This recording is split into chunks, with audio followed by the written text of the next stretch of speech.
Inna hadhihi ummatukum ummatu wahidah. Sesungguhnya umat ini adalah umat yang satu. Agama ini adalah agama yang satu, yaitu agama Islam. Inna hadhihi ummatukum ummatu wahidah wa anna rabbukum fa'buduni.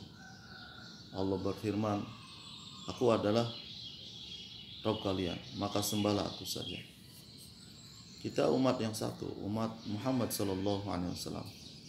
Nabi Muhammad nabi yang terakhir, tidak akan Allah turunkan nabi lagi. Maka siapapun kita, dimanapun kita berada, dalam kelompok apapun kita bergerak, organisasi apapun kita jalankan, pondok pesantren apa saja yang kita buat, yayasan apa yang kita ikuti, maka tetaplah kita sebagai umat Muhammad sallallahu alaihi wasallam yang akan senantiasa menolong saudaranya sesama muslim, yang senantiasa akan menegakkan kalimat la ilaha illallah. Bukan kelompoknya yang dibesar-besarkan, bukan jamaahnya yang dihebat-hebatkan, bukan pesantrennya saja yang diagung-agungkan, tapi bagaimana Allah Subhanahu wa taala, bagaimana Islam tersebar ke seluruh alam, bagaimana Islam diamalkan oleh umat manusia seluruh alam. Walaupun berbeda cara daripada amalia, kemampuan mereka, jelas inna sa'yakum lasyatta, sesungguhnya pekerjaan kalian itu berbeda-beda, hidup kalian berbeda-beda, kemampuan kalian berbeda-beda. Maka ya Allah Ta'ala berfirman, fattaqullah mastata'tum, bertakwalah kamu kepada Allah semampu kalian. Di sini adalah suatu kemudahan daripada Allah. Inna dina yusrun, sesungguhnya agama Islam itu mudah. Walaupun tidak dimudah-mudahkan, tapi Allah sudah memberikan kemudahan-kemudahan, sehingga tidak boleh kita menekan saudara kita untuk mengikuti kelompok kita dan harus begini dan begitu. Kita ini bergerak dalam dakwah, ya. Waktu awal daripada kenal jamaah tabligh, mereka katakan kita ini umat Muhammad, kita umat Islam, kita sama dengan mereka semua. Kita tidak membentuk suatu kelompok, kita juga bukan organisasi. Kita adalah umat Islam, umat yang satu, yang tumbuh di atas pengorbanan jiwa dan raga, tetesan darah, cucuran air mata, untuk hidayah kepada Allah SWT, untuk minta hidayah kepada Allah Subhanahu wa taala. Maka ketika kita pahami 4 bulan, 40 hari, 3 hari, itu perkara yang tidak mewajibkan. Itu perkara yang bukan wajib. Ketika orang mengamalkan dapat pahala, ketika orang meninggalkan dapat dosa, tidak. Siapapun orang Islam yang berdakwah, mengajak manusia taat kepada Allah Subhanahu wa taala, itu adalah orang yang telah melakukan tugas sebagai umat Muhammad sallallahu alaihi wasallam. Hanya saja metode daripada ulama kita menganjurkan 4 bulan, 40 hari. Ini metode, tapi di dalamnya ini yang berpengaruh besar.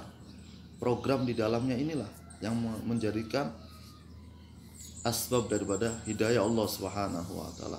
Program dakwah keliling ke rumah-rumah, silaturahmi, taklim, bayan dari para ulama. Kita baca taklim hadis-hadis pilihan yang sudah disusun oleh para ulama. Seperti halnya marah. Marah itu tidak haram, tapi asar daripada marah itulah yang membuat haram. Orang menampar dengan marah, mencaci maki, itu dosa. Tapi marah sendiri tidak dosa. Marah itu perkara yang tidak diharamkan. Makanya ketika marah, Nabi sabdakan duduk.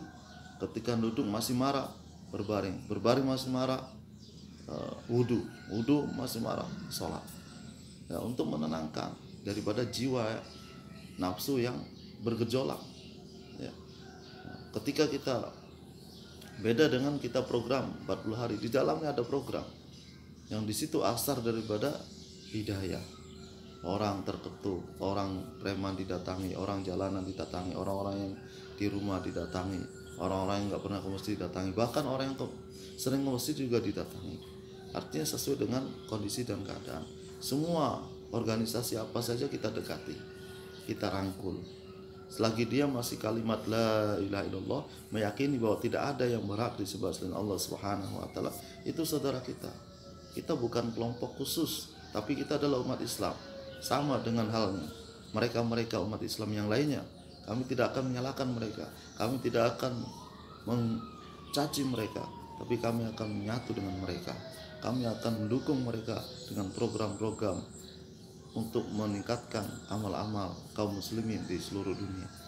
Bukan hanya masjid ini, bukan hanya rumah ini, bukan hanya kampung ini, tapi bagaimana seluruh dunia kenal dengan Allah, mengamalkan perintah Allah dengan cara Nabi Muhammad SAW. Jangan sampai kita akan membentuk suatu kelompok sehingga kita akan mencaci kelompok yang lain. Apalagi kita tahu sekarang, ya, teman-teman kita juga mulai terpisah dengan kita, ya, yang nggak mau lagi program dengan kita. Ini bagaimana? Kita sesama muslim kok nggak mau satu program? Kita sesama muslim kenapa kita nggak mau saling menyapa? Kita sesama muslim kenapa kita tidak mau saling menghargai dan menghormati? Sedangkan amalan-amalan baik yang ada dalam diri kita ini akan menguntungkan kita sendiri. Amalan-amalan buruk yang ada dalam diri kita ini pun akan merugikan kita diri sendiri. Ya.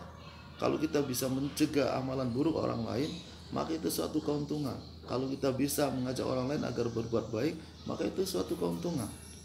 Tapi mereka punya mulut mereka sendiri. Tidak boleh kita menguncinya, menjahitnya, nggak bisa.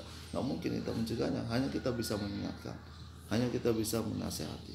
Diri kita juga perlu nasihat, perlu orang yang mengingatkan kita, karena kita juga manusia yang pastinya akan ada tersalah dalam perbuatan ataupun ucapan. Maka karena itu penting, ya, kita harus satukan hati kita. Sebagaimana hadis Nabi SAW dari Abu Hurairah radhiyallahu anhu, qala, Nabi SAW bersabda, "Idza adamat ummati saqatat, idza adamat ummati dunya nuziat minha haibatul Islam." Kalau apabila umatku ini sudah mengagungkan dunia, maka akan tercabut dari hati mereka kehebatan Islam. Bagaimana? Bukan Islam lagi yang dihebatkan, tapi kelompok kita yang dihebatkan. Bukan Islam lagi yang dihebatkan, tapi jamaah kita yang dihebat-hebatkan. Bukan Islam lagi yang dihebatkan, tetapi organisasi kita yang dihebat-hebatkan. Harusnya kita seluruh organisasi Islam itu kita rangkul dan kita hebatkan semua, karena mereka punya kelebihan masing-masing. Begitu juga ulama kita, arahan kita, tertib kita punya kehebatan yang ada di dalam diri kelompok ini, yang itu juga bagian dari budaya Islam yang akan mendukung umat Islam yang lainnya. Ya. Kalau udah saling mengagungkan dunia, cinta dunia, itu yang akan mengakibatkan akhirnya terjadi meninggalkan amal ma'ruf nahi munkar. Wa idza tarakat al-amru bil ma'ruf wa nahya 'anil munkar hurimat barakatul wahyi. Kalau amar ma'ruf, apabila mereka meninggalkan amar ma'ruf nahi munkar, maka mereka akan terhalang dari keberkahan wahyu. Ya. Jelas kemungkaran di depan kita, kemungkaran ada di jamaah kita, kelompok kita, dia mencaci, memaki, kita enggak mencegah, malah kita iya, maka naudzubillah, akhirnya terjadi antara umat Islam saling mencaci, ya, terjadi saling mencaci. Karena meninggalkan amar ma'ruf nahi munkar. Kita membiarkan, wah, si fulan itu bukan ustaz, apa itu, karena si fulan bukan kelompoknya, sehingga dia membenci dan mengatakan ustaz pun dikatakan bukan ustaz, kiai pun dikatakan bukan kiai, itu orang alim pun dia katakan bukan orang alim. Nah itu paling di pondok itu nongkrong aja di luar. Nah orang yang mendengar, kawannya kita yang mendengar, teman kita bicara seperti itu, kita biarkan, ya, itu adalah kemungkaran. Kenapa kita nggak mencegahnya? Karena akan merugikan dia menjelek-jelekan ulama, menjelek-jelekan ustadz, bahkan menjelekkan kawan saudara sendiri yang tadinya menyatu dalam dakwah, kemudian terpisah. Kita harus mencegah mereka berbuat seperti itu, walaupun memang benar mulut dia, ya, ucapan dari dia, ya minimal kita larang, jangan ucap begitu. Kita sedang berdalam dakwah untuk meningkatkan Islam, bukan dakwah, bukan kelompok jamaah, bukan tablignya, tapi bagaimana Islam ini terwujud dalam diri kita, terwujud dalam umat semua. Kalau seperti ini, apakah kita Islam?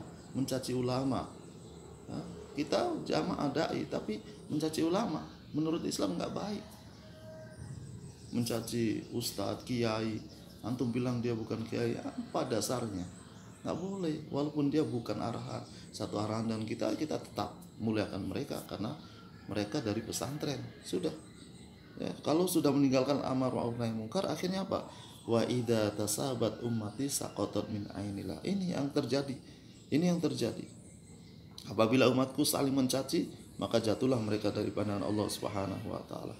Banyak dari kaum muslimin, dari bahkan satu jamaah ini sekarang mulai dipecah-pecah ya, antara organisasi ini, organisasi satu dipecah menjadi dua, organisasi yang B pecah jadi dua, organisasi yang C pecah jadi dua, bahkan ada yang tiga, ada yang wah macam-macam.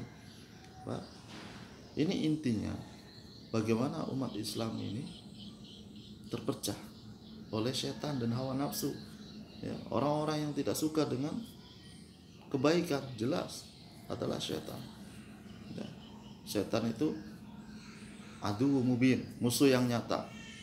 Maka kita sebagai umat Islam, mari ya, mari jangan kita agungkan dunia, jangan sampai dunia masuk dalam diri kita, dalam kecintaan kita. Kita kerjakan dunia dengan ilmu kita, dengan kekuatan kita, dengan kemampuan kita. Jangan kita biarkan juga menganggur tanpa ada kerja dunia, tanpa ada kemaslahatan untuk umat. Seperti kalau kita mampu membangun jalanan, bangun jalanan untuk kemudahan umat, membangun masjid, bangun masjid untuk umat, membangun rumah untuk tamu, bangun. Kita nggak bisa ya, minimal bantu tenaga dan lain sebagainya. Kerja daripada kerja dunia harus kita lakukan ya.